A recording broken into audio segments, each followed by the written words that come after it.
Et Bezrat Hashem, on va continuer notre conte, merveilleux conte de l'exil d'une princesse. Alors on était arrivé, le second du roi, la dernière fois on avait vu que il avait pris un sentier sur le côté. Donc on rappelle que ce second du roi, il cherche la princesse, il est parti à sa quête. Et donc il va passer par des longues périodes, des longues péripéties. Et on a dit qu'il marchait depuis si longtemps dans le désert sans pouvoir la trouver. Empruntons ce sentier, peut-être atteindrai-je ainsi des terres habitées. Ça c'est ce qu'on a vu la semaine dernière. Et la suite, c'est il chemina très longtemps. Puis il découvrit un château avec beaucoup de sentinelles. Sentinelles, c'est des gardes qui se tenaient autour. Ce château était magnifique et les soldats. Rabbi Nachman, il emploie un mot au féminin. Dans le texte original, il dit chayalot. D'accord? Ça veut dire c'est des soldats, c'est des femmes qui sont soldats, des sentinelles, se tenaient bien ordonnés. Donc, on va essayer de développer ce petit bout qui est très court. Après, on va passer encore à autre chose. Mais on va essayer de développer un tout petit peu ce petit bout-là. Sentinelle se trouvait bien ordonnée. On voit ici que dans le texte original, Rabbi Nachman, il emploie soldat au féminin. C'est dans le texte original. Et on voit que finalement, ces soldats, puisqu'on va voir qu'après, il va pouvoir rentrer et qu'on va pas lui... Il va pas avoir d'empêchement pour rentrer dans ce château. D'accord? Donc, finalement, elles sont inefficaces. Ça veut dire qu'elles laissent rentrer qui veut rentrer. Le problème, c'est que lui, il a vu ces soldats et lui, il a bien cru que elles étaient là pour garder. D'accord? C'était des gardes. Mais en fait, elles ne sont là que pour le décor. C'est une mise en scène pour permettre le libre arbitre. On va essayer d'expliquer que il y a des fois des situations dans la vie qui sont devant nous et qui sont insurmontables. Et on a l'impression que ça va être impossible de les surmonter parce que c'est tout simplement la logique, notre logique, qui nous fait montrer que c'est impossible.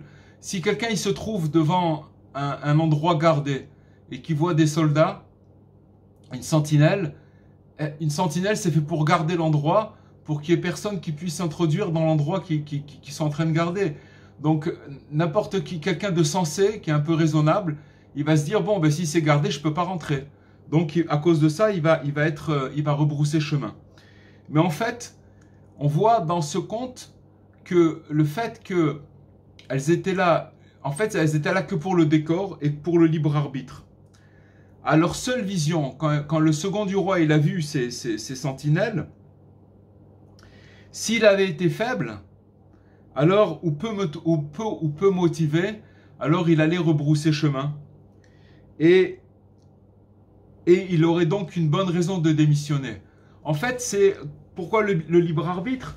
Parce que tous les empêchements qu'on peut avoir dans notre vie, que ce soit au niveau d'abord spirituel, quand on veut essayer de faire du bien, il y a des empêchements, mais même au niveau de la vie, de la vie en général, depuis qu'on se lève le matin jusqu'au soir, on a toutes sortes d'empêchements. Ça peut être des empêchements, je sais moi par exemple, quelqu'un il va dire, bon, aujourd'hui il pleut, il y a de la bourrasque, alors je ne vais pas sortir.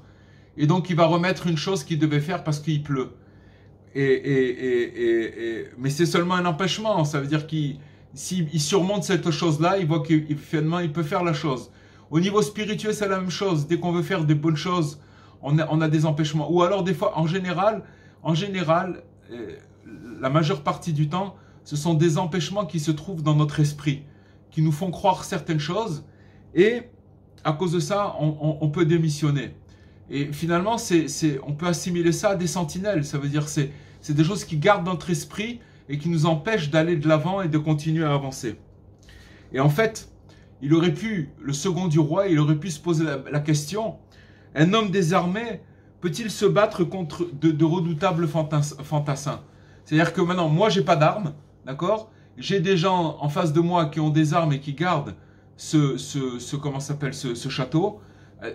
Alors, bon, mais on voit ici, on voit qu'il a été courageux, parce qu'en vérité, le courageux, bien que légitimement impressionné, il va se dire, alors, il se dira, 3 petits points, et on va voir la suite on va voir la suite de l'histoire.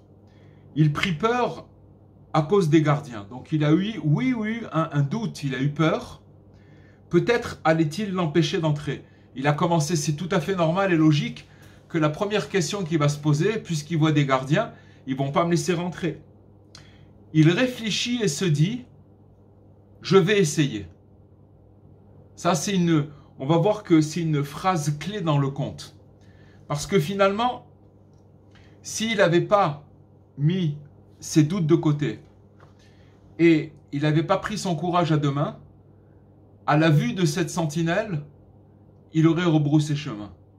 Donc, on voit que c'est une phrase clé dans le conte, je vais essayer. Et on va expliquer, en fait, que le second du roi, il a su immédiatement se donner du courage. Et ça démontre un grand degré de maturité. Ça veut dire que s'il a réussi à se donner du courage, malgré toutes les preuves et toutes les évidences qui ne pouvaient pas rentrer, mais c'était au niveau de son illusion, mais il a dit, je vais quand même essayer, qu'est-ce que je perds d'essayer? Et ça, c'est vraiment une clé très, très, très importante, et on va expliquer ce qu'elle veut dire, cette clé. On va essayer de remonter aux racines de la bravoure, quand quelqu'un a du courage, d'où ça vient, pour permettre à tous ceux qui n'auraient pas osé essayer de pouvoir trouver ici leur courage. Ok? Parce que le problème dans la vie, c'est qu'on manque de courage, on manque d'audace. Quand on parle d'audace, c'est l'audace de la sainteté, l'audace de pouvoir franchir des choses malgré les preuves flagrantes qu'on ne va pas y arriver. Mais ça veut dire ça, essayer. Ça veut dire de braver cet obstacle qui est dans notre tête, parce qu'on croit certaines choses, on a certaines illusions. Mais si on fixe un but précis, qu'on est obstiné dans notre recherche, alors on verra que la plupart des obstacles dans notre chemin, ils vont finir par s'éclipser et on va finir par avancer. Avancer, ça ne veut pas dire arriver, ça veut dire se rapprocher et avancer, et on sent qu'on est dans la direction, même si après on va retrouver encore des obstacles et beaucoup d'obstacles. Mais seulement, on est animé d'un moteur qui nous fait montrer l'avenir, comme quoi on va y arriver. D'accord? Donc je vais essayer, on voit qu'il avait un grand courage, il était animé, ce second du roi, il était obstiné, et cela démontre vraiment un grand degré de maturité. Maintenant, il y a eu des recherches au niveau des recherches qui tendent à démontrer combien la peur instinctive est inexplicable. Je m'explique. Il y a des fois où on a peur de certaines choses, mais que ce n'est pas explicable. Ça veut dire que c'est des peurs qui nous montent et on ne sait pas d'où elles viennent. D'accord? Eh bien, ces peurs-là, elles sont des freins qui nous empêchent d'accéder à notre accomplissement, à la réalisation de notre potentiel latent et d'un quelconque projet. Peu importe le projet, que ce soit un projet matériel, spirituel, alors on va se retrouver devant des empêchements qui vont nous empêcher d'accomplir notre réalisation. Et en fait, la découverte de la princesse, qui est entre autres l'accès à notre intériorité la plus profonde, d'accord? Parce que finalement, cette princesse, elle se trouve dans un château, et si vous vous rappelez, au tout début quand on a lu le conte, ce château-là, c'est là où le Pabon réside, d'accord? Elle s'est retrouvée dans le Pabon, pourquoi? Parce que son père, encore une fois, a sorti de sa bouche que le Pabon te prenne. Donc elle était dans ce château, mais ce château, c'était un château où il y avait le Pabon. Et la découverte de la princesse, ça veut dire la découverte de notre intériorité à nous. On est obligé de rentrer et de surpasser et de franchir des zones qui sont en nous et qui font très peur. Parce qu'en fait, on ne se connaît pas du tout et que quand on va arriver dans ces zones-là, on va avoir toutes les preuves qu'on ne va pas y arriver, on va avoir toutes les preuves qu'on n'est pas capable, qu'on est un raté, etc., etc., etc. Et en vérité, la princesse, elle se trouve là-bas. Elle se trouve dans cet endroit-là parce que c'est notre intériorité la plus profonde. Et par cela, à la révélation de notre véritable identité, ça veut dire qui on est véritablement, n'est possible que lorsque l'on surmonte les peurs. C'est-à-dire que si on a peur, c'est déjà un facteur qui va nous disqualifier et qui ne va pas nous donner la possibilité d'avancer vers cette recherche de notre princesse, à savoir notre intériorité profonde. D'accord ? Et il est possible d'y arriver seulement lorsqu'on surmonte les peurs qui sont viscérales, d'accord ? Et qui sont entreposées dans notre subconscient. Il faut savoir qu'en fait, toutes les peurs qu'on draine avec nous, elles viennent d'abord de notre parcours. Chacun, il a eu une vie, chacun, il a eu une expérience, chacun, il a vécu des choses. Et on a glané, au fur et à mesure de notre vie, des expériences, des bonnes expériences, des mauvaises expériences. Et chacun il a son livre, chacun, il a son histoire. Et chacun, il a ses peurs qui sont viscérales. Et en plus de ça, ça peut être même des peurs qui viennent de réincarnation d'endroits qui viennent encore de plus loin que notre vie actuelle, qui viennent de vie antérieure. Et qu'on traîne avec nous. C'est pour ça qu'il y a des fois on peut avoir des frayeurs et qu'on ne peut pas expliquer parce que logiquement il n'y a pas lieu d'avoir peur. Et il faut savoir que ces peurs-là, elles sont pardon, la cause de nos principaux blocages. Il y a des blocages dans la vie. Il y a des fois où on peut être devant une situation et on peut pas accomplir cette situation, on ne peut pas faire la chose, et c'est un blocage. Alors qu'on voit que quand on est débloqué, qu'on arrive à la faire, on se rend compte, mais c'est incroyable, c'est une chose dont je n'arrivais pas à faire et maintenant je la fais facilement. Pourquoi ? Parce qu'on a réussi à surmonter, on a débloqué la situation. Mais disons que la peur qui est en nous, elle nous empêche de pouvoir avancer et de pouvoir démêler certaines situations. Donc, si vous voulez, la condition, là, il y a une condition très importante, c'est de pouvoir se débarrasser de ces peurs-là. C'est quelque chose de très très important. Maintenant, on va expliquer à la lumière d'un enseignement de Rabbi Nachman d'où viennent ces peurs. D'accord ? Qu'est-ce que c'est ? Tout le mécanisme, on va expliquer. Il y a des fois des gens qui ont peur des souris, ou alors ou d'autres ils ont peur des araignées, ou des fois des deux.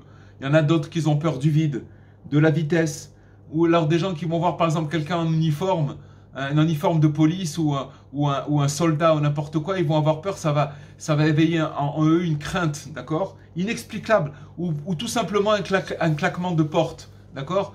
Chacun, il y a des choses intérieures qu'on ne peut pas expliquer, qui nous font peur, des choses insignifiantes. Il faut savoir que, bon, il y a plein d'autres exemples qu'on pourrait donner, on en a donné quelques-uns, mais il faut savoir que ces frayeurs, elles sont souvent absurdes dans la mesure où l'objet de la crainte est disproportionné en petitesse par rapport à celui ou à celle qui ont peur. Ça veut dire que si, par exemple, je vais vous donner un exemple. Rabbi Nachman, il dit que ne sois pas comme un éléphant qui a peur d'une souris. Vous savez que l'éléphant, quand il va voir une souris, il va être effrayé. Alors que l'éléphant, rien que s'il éternue, il envoie la souris voltiger à 100 mètres. Ou alors s'il lui marche dessus, il n'y a plus de souris. D'accord ? Mais seulement, hein, il a une illusion d'optique que quand il voit la souris, il voit quelque chose de gros. Et puis il a peur. Il a peur peut-être qu'elle rentre dans sa trompe ou je ne sais pas quoi. En tout cas, quoi qu'il en soit, l'éléphant, il a peur de la souris. Bon. Alors c'est exactement la même chose pour nous. Et des fois, on est des éléphants et on se trouve devant des choses insignifiantes qui vont nous terroriser, qui vont nous faire très très peur. Des fois, c'est dans notre esprit où on va se retrouver dans une situation insurmontable alors que c'est quelque chose d'insignifiant. Mais on n'arrive pas, on a peur. On a peur, on est bloqué, on ne peut pas. Et cependant, nulle logique ne parvient à les raisonner ni à les calmer. On n'arrive pas à se calmer, on n'arrive pas à se raisonner, de dire mais c'est rien du tout, pourquoi je vais avoir peur de cette chose-là? Maintenant, Rabbi Nachman, il nous dit que dans l'enseignement 15, il va nous révéler l'origine commune de toutes ces frayeurs qui sont illogiques. On va expliquer comment ça marche. En fait, d'où viennent ces peurs? En vérité, elles démontrent ces peurs-là que nos anxiétés souterraines ne sont que le produit de notre degré d'irréflexion. Pourquoi elles viennent ces peurs? En hébreu, peur, ça se dit ira. C'est la peur, c'est la crainte, d'accord? Maintenant, quand on a peur de quelque chose d'insignifiant, ou normalement on n'a pas lieu d'avoir peur de cette chose-là, ça veut dire que ça veut dire qu'on n'a pas, ça veut dire que cette crainte-là, elle est tombée. Parce qu'il faut savoir que en fait la crainte originelle, c'est la crainte de Dieu. On ne doit pas avoir peur de rien d'autre. Et encore, la crainte de Dieu, c'est pas la crainte comme nous. Il y a une connotation dans le mot crainte qui fait peur. On dit crainte, c'est avoir peur. Et quand nous on dit le mot peur, malheureusement, avec tous les films qu'on a pu voir ou alors dans la société dans laquelle on vit, quand on dit le mot peur, ça veut dire que c'est de la terreur. Mais en fait, la crainte de Dieu, c'est pas quelque chose de terreur du tout. La crainte de Dieu, c'est quelque chose qui va avec l'amour. Ça veut dire qu'en fait, je vais vous donner un exemple. Si par exemple vous aimez quelqu'un, alors vous avez peur de le perdre. D'accord? La crainte, elle doit être attachée à l'amour. Ça veut dire que quand vous avez peur, vous aimez une personne, alors vous avez peur qu'il lui arrive quelque chose. Alors ça, c'est une bonne crainte. Ok? Ça s'appelle une bonne crainte. Mais si c'est juste une crainte qui dévoile de la crainte, de la peur, et qui n'a pas de l'amour qui est à côté, cette crainte-là, il faut la prendre et la jeter très très loin parce que c'est une crainte qui abat la personne et qui peut lui faire très mal, très peur, beaucoup de mal. Donc maintenant, quand on a peur d'une chose insignifiante, ça veut dire que la crainte originelle qui était celle de Dieu, cette crainte qu'on doit avoir de Dieu, elle est tombée dans des choses, une toile d'araignée, une souris, un cri, je ne sais pas quoi, une porte qui se claque, etc., etc. Et maintenant, on va expliquer le mécanisme, comment ça se passe. Parce qu'il y a des fois où on peut être tenté par certaines déviations par rapport à notre raison. On sait qu'il y a des choses qu'on ne peut pas faire, ou on n'a pas le droit de faire, et qu'on va être tenté de dévier et de se retrouver à côté de la plaque. Et en vérité, quand on dévie du droit chemin, ça veut dire qu'on est en train de fuir notre conscience. La conscience, elle est là. Quand on dit quelqu'un il a de la conscience, ça veut dire qu'il a une certaine une conscience qui lui rappelle de pas dévier, d'accord? Et donc, quand on fuit notre conscience, on va agir d'une manière irresponsable et à cause de ça, on va causer des dégâts. À chaque fois qu'on dévie, à chaque fois qu'on se retrouve dans des déviations, ça veut dire qu'on a fui la conscience et ça veut dire qu'à cause de ça, on va arriver à faire des dégâts. À tous les niveaux. Par exemple, quelqu'un il sait qu'il ne faut pas se mettre en colère et on sait tous qu'on ne doit pas se mettre en colère. Et pourquoi on tombe dans la colère? Parce qu'on a dévié de notre conscience et que quand on a dévié de la conscience, alors après la colère, elle crée des dégâts, notre parole, elle dépasse notre raison, etc., etc. Ça peut être ça, autre chose. Quelqu'un il y a plein, on peut donner des milliers d'exemples, d'accord? Ça peut être quelqu'un pour qui de manger du sucre parce qu'il est diabétique, alors aussi ça s'appelle de dévier de sa conscience. Par exemple, il va manger du sucre alors qu'il sait que c'est pas bon pour lui. Il a dévié et ça crée des dégâts. C'est quoi les dégâts? C'est qu'il peut avoir des conséquences qu'il a mangé, qu'il s'est laissé aller dans le sucre et que ça va créer peut-être un dysfonctionnement dans son état corporel, etc. Donc on peut donner plein d'exemples. Alors, à cause de ça, on va créer des dégâts. Et donc, à ce moment-là, qu'est-ce qu'on va faire? On va éveiller la vertu du jugement. C'est quoi le jugement? C'est quelqu'un imaginez-vous quelqu'un qui est sur l'autoroute, et puis qu'à un moment, eh ben, il va sortir de l'autoroute alors qu'il est dans un terrain vague, ou alors il va dévier de sa route. On ne va pas parler d'autoroute, on va parler d'une route. Il va dévier de sa route. Alors à ce moment-là, et s'il dévie de sa route et qu'il n'est plus dans la route, alors de deux choses l'une, ou il se prend un platane, que Dieu préserve, ou alors on va lui klaxonner derrière, ou alors il va se réveiller juste. Ça veut dire que maintenant, il va avoir un jugement. S'il a du mérite, il va avoir un jugement qui va l'éveiller, qui va l'empêcher de continuer dans la même. Mais s'il est tombé et qu'il a créé des dégâts, automatiquement, il y a un jugement qui va s'éveiller et qui tranche à notre encontre des décrets rigoureux. C'est-à-dire que quand on s'est dévié et qu'on a créé des dégâts, automatiquement, Hachem, Dieu, il a mis dans sa création un phénomène que maintenant, il va se passer un phénomène où on va nous amener des décrets rigoureux. D'accord? Pourquoi? Pour nous recadrer, pour nous remettre là où il faut se remettre. En fait, ces revirements-là, ça revient vers nous comme un boomerang. D'accord? Vers la personne qui en a été l'origine. Et en fait, pourquoi? C'est pour la sanctionner en fonction de sa vraie responsabilité. On le rappelle à l'ordre. On le rappelle à l'ordre. On lui dit « Oh, ça va pas ». Maintenant, c'est tout. Parce que la providence le rappelle à l'ordre et on le recadre. Alors, c'est pour ça que toutes ces sentences rigoureuses qui viennent à nous, elles s'incarnent dans tel ou tel objet, ou des personnages, ou des situations, qui deviennent des agents exécutifs. C'est-à-dire que maintenant, on va donner un exemple bête. Voilà, on va donner pas bête, mais un exemple, on va essayer de donner un exemple. Que par exemple, une personne qui va avoir peur d'une certaine situation, alors qu'il n'y a pas lieu d'avoir peur de cette situation. Je ne sais pas, elle va voir un policier, elle va commencer à avoir peur, cette personne.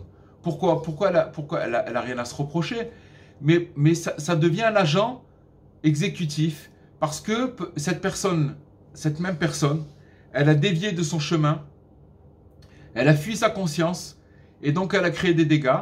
Donc Dieu est obligé de lui envoyer un tel ou tel objet ou une situation ou un personnage qui vont lui rappeler la crainte.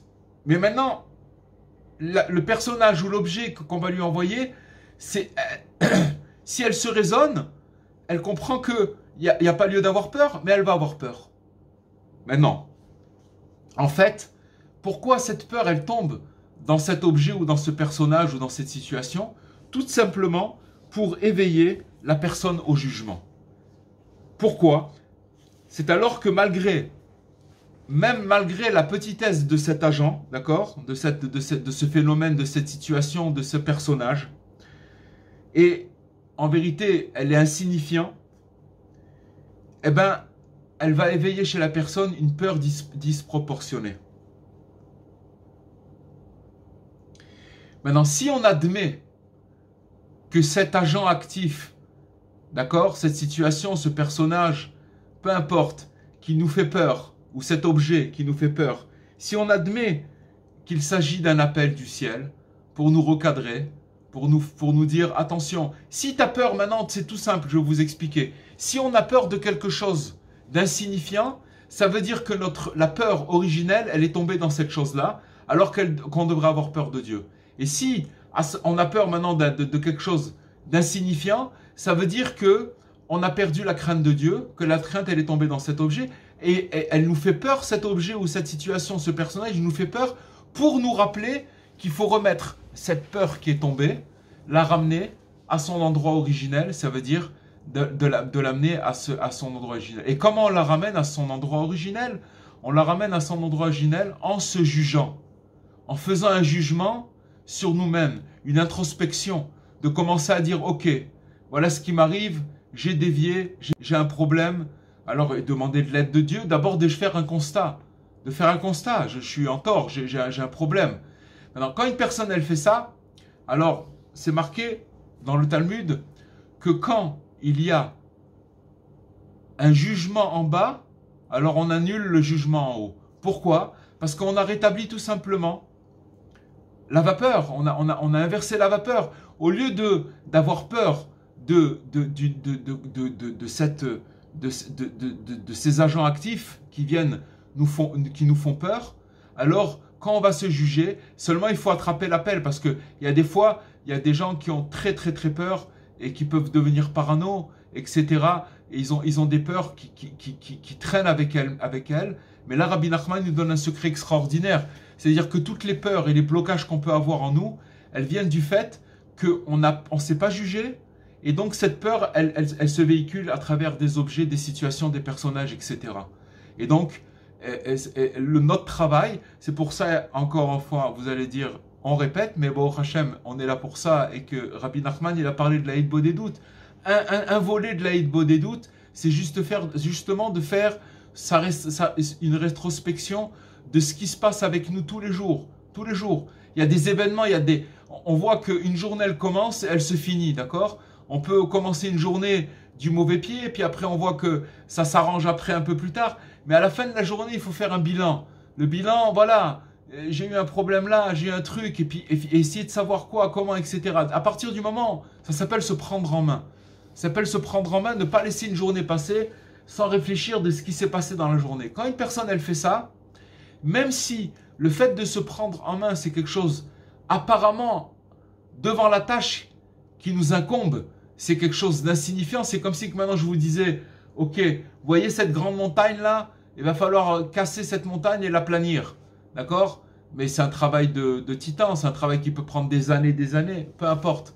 Aujourd'hui, j'ai fait ma part de ce que je pouvais faire, et si je l'ai fait, j'ai atténué le jugement de la journée, et je vais pouvoir ramener cette peur et là, à son endroit. Ça veut dire que c'est la peur de Dieu, c'est la crainte de Dieu. Maintenant, une personne qui a peur de Dieu, ça veut dire qu'elle a la crainte de Dieu. Encore une fois, une crainte qui est liée à de l'amour. D'accord? C'est pas une crainte, c'est une crainte. Parce qu'il faut savoir une chose, c'est que c'est marqué qu'il y a la crainte du châtiment. Ça s'appelle Irat HaOnesh. La crainte du châtiment. Ouh là là, si je me comporte comme ça, je vais prendre derrière les oreilles. Donc j'ai peur de faire la chose parce que j'ai peur de ramasser dans la tête. Ok. Alors ça, c'est la première crainte. Et cette crainte-là, évidemment, on doit commencer par celle-ci. Mais le but, c'est pas cette crainte. Le but, c'est d'arriver à la crainte d'amour. Irat HaRomemut, c'est-à-dire c'est une crainte où, si vous voulez, je veux pas faire de faute, parce que si je vais faire une faute, je vais me décrocher d'Akadosh Baruch Hu. Je vais perdre le contact avec Hachem. Je vais me retrouver livré à moi-même, et j'ai peur de me retrouver dans cette situation-là.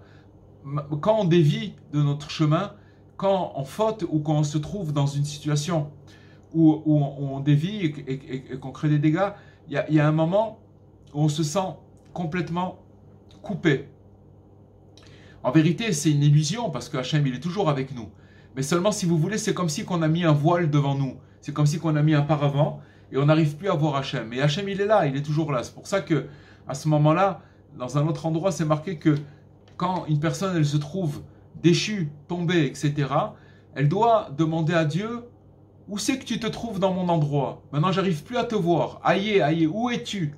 Où es-tu maintenant, puisque maintenant, j'ai perdu la connexion avec toi. Si une personne, elle fait ça, alors, elle, de l'endroit le plus bas, elle arrive à monter dans l'endroit le plus haut. Pourquoi? Parce que elle a demandé où c'est que Dieu se trouve dans cet endroit. Parce qu'en vérité, Dieu, il se trouve même dans les endroits les plus bas. Seulement, on ne le voit pas. Alors à ce moment-là, il faut demander où es-tu? J'ai perdu la connexion, et là, tout de suite, Hachem, il nous fait remonter. Donc on voit que finalement, ce jugement, il est primordial dans le sens où il nous amène à prendre cette peur qui est tombée, Ira Nefoula, cette peur qui a chuté, d'accord, et qui est venue nous rappeler à l'ordre à travers des situations. Et ça peut être des situations, ça peut être même, je ne sais pas moi, par exemple une personne, je vous donne un exemple, peut-être une personne va recevoir une facture ou n'importe quoi, elle va commencer à flipper complètement, oh là là, il faut que je la paye, je truc et tout. Tout ça, c'est des peurs, qu'est-ce qui se passe? Ou pourquoi on a peur? Qu'est-ce qui se passe? Ou alors une personne, je ne sais pas moi, elle va voir un claquement de porte, ou n'importe quoi, on a donné pas mal d'exemples tout à l'heure, mais toutes ces situations-là, elles sont insignifiantes, mais elles sont réelles dans son esprit. Pourquoi? Ça doit nous réveiller allumer une lampe, une lanterne, un signal d'alarme. C'est quoi ce signal d'alarme? Eh ben, c'est le jugement. C'est-à-dire que maintenant, si je suis arrivé à avoir peur de choses, d'agents actifs insignifiants, ça veut dire que maintenant, je me prends pas en main, et ça veut dire que je n'arrive pas à m'introspecter, je n'arrive pas à me juger. Me juger, encore une fois, quand on dit le mot jugement, dans notre esprit, ça a une connotation aussi un peu négative. Pourquoi? Parce que si vous allez dans un tribunal et qu'on dit quelqu'un il va se faire juger, ça fait peur. On dit il va y avoir un juge qui... Mais en vérité, vous savez c'est quoi la fonction du juge? Dans un tribunal, il y a le juge, il y a la partie civile, il y a le procureur, d'accord? Et il y a l'avocat. Voilà. Maintenant, l'avocat de la défense, ok? Maintenant, le procureur, il est là pour attaquer, il n'y a aucune circonstance atténuante. L'avocat, il est là pour défendre et chercher des circonstances atténuantes. Maintenant, quelle est la fonction du juge? Eh bien, les amis, la fonction du juge, c'est de juger par rapport à la personne. Qui est la personne? Quel vécu elle a eu? Comment elle a grandi? Quelles difficultés? Vous comprenez bien que, par exemple, si quelqu'un il va être attrapé en train de voler et qu'il va être jugé, que c'est la première fois, si on voit qu'il a été abandonné quand il était petit, qu'il a grandi sans parents, et qu'il a été délinquant ou qu'il a commencé de la délinquance, le juge il va être à son égard indulgent. Il va dire c'est un pauvre bonhomme. Alors il va commencer doucement, il va avoir une peine où il va le relaxer, il va lui donner du sursis, mais ça va être indulgent. C'est ça un juge. Un juge, c'est quelqu'un qui juge par rapport à d'où vient. Bien sûr, si c'est une personne qui récidive et sans arrêt, il est connu des services, etc., alors c'est sûr qu'il y aura beaucoup moins d'indulgence. C'est exactement la même chose pour nous-mêmes. On va se retrouver devant une situation où comment on va se juger? Comment on va opérer un jugement, un vrai jugement? Et une parenthèse, c'est que l'aboutissement du jugement, il doit nous amener à la joie. Parce que si on s'est bien jugé, alors ça doit déboucher sur la joie et ça doit déboucher sur une libération, une sérénité. C'est-à-dire qu'on doit se trouver serein par rapport à ce qui s'est passé. Et allez hop, après on va dormir. Ça y est, après on a passé la journée. Et quand une nouvelle journée elle arrive, il y a des nouveaux événements, etc. Alors, ça c'est quelque chose, c'est une clé primordiale dans l'enseignement de Rabbi Nachman, et que c'est un mécanisme qu'il faut absolument connaître, parce que sinon, on est complètement, on ne peut pas comprendre, on est entouré, nous tous, de peurs qu'on ne peut pas comprendre, qu'on n'arrive pas à comprendre. Alors, la solution, elle est là. La solution, c'est d'arriver à se prendre en main, à se juger. Bien sûr, quand j'ai dit que le jugement, il doit aboutir sur de la joie, ça veut dire qu'on doit être indulgent à notre égard. Des fois, on a eu des difficultés en étant jeune, ou alors quelqu'un, peut-être qu'il a tendance, on va dire par exemple quelqu'un qui a tendance à avoir de la boulimie, prenons le cas de la boulimie, d'accord, qui ne peut pas s'empêcher de manger, ok, c'est pas bien pour lui, mais seulement, il doit être indulgent. S'il commence à mal se juger en disant je suis un vaurien, j'y arrive pas, et à chaque fois que je me retrouve devant l'épreuve, je tombe, etc. Non, pas du tout. J'ai une difficulté. Cette difficulté, je la reconnais d'abord. Et par rapport à cette difficulté, je vais trouver une recette pour essayer de me protéger, pour essayer d'éviter de retomber dans le truc. Et même si après je retombe, c'est pas grave, je recommence. Chacun a trouvé sa dose, comment faire, etc. Ça, c'est pour la boulimie. Et grâce à Dieu, comme on a beaucoup de pathologies mentales, physiques, etc., c'est pas ce qui manque. Donc, ce que je veux dire, c'est que tout ça, ça éveille le jugement. Mais ce jugement, encore une fois, c'est un jugement qui doit déboucher sur la joie. Et quand on a éveillé ce jugement, qu'on s'est repris, on s'est recadré, alors Dieu, il n'a plus besoin de nous envoyer des agents actifs, des situations, des personnages, des objets, pour nous rappeler que cette peur-là, elle est tombée, elle a été déchue. Encore une fois, la peur, la crainte, c'est la crainte de Dieu. Quand on a dévié, elle tombe dans des situations. Et maintenant, quand elle tombe dans une situation, c'est un signe, on nous envoie un signe truc. Maintenant, il faut le reconnaître, ce signe-là, parce que en le reconnaissant, on va arriver à ramener cette crainte à son origine, c'est-à-dire de la ramener à Dieu. Et quand on ramène cette crainte à Dieu, alors tout simplement, on se sent libéré et on est complètement, on peut même goûter à la félicité, véritablement. Pourquoi? Parce que ça y est, on s'est libéré. Alors qu'il y a des gens, alors je vais vous dire une chose, en général, on est dans une génération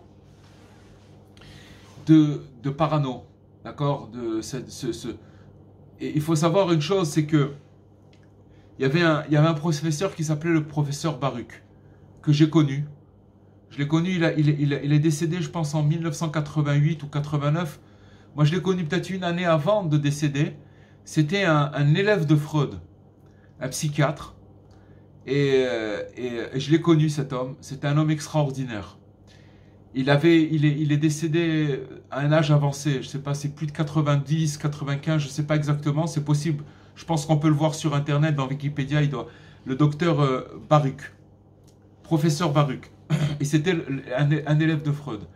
Et lui, contrairement à Freud, qui remonte dans la psychanalyse, et c'est quoi la psychanalyse, la psychiatrie? C'est de remonter dans soi-disant des blocages, mais si vous voulez, d'essayer de comprendre des réactions qui se sont passées en essayant de remonter. Mais si vous voulez, cette méthode, elle peut faire des gens encore plus parano qu'ils le sont. Ça veut dire que, en fait, toute cette psychanalyse-là,